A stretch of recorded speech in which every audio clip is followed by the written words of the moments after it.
अगर तुम कभी आधी रात को फुसफुसाहट सुनो तो पीछे मत जाना। एमिली गई थी और फिर कभी नहीं दिखी।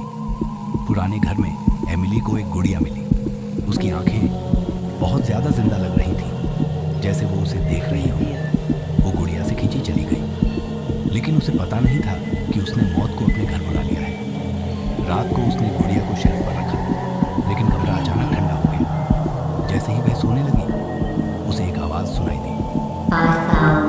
एमिली कांप उठी। ये सिर्फ उसका वहम था या सच? उसने आंखें खोली। गुड़िया अब शेल्फ से ज़मीन पर गिर चुकी थी। उसका चेहरा अब सीधा एमिली की तरफ था।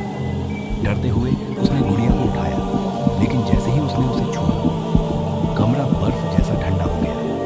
और फिर गुड़िया की होंठ हल्के से हिली।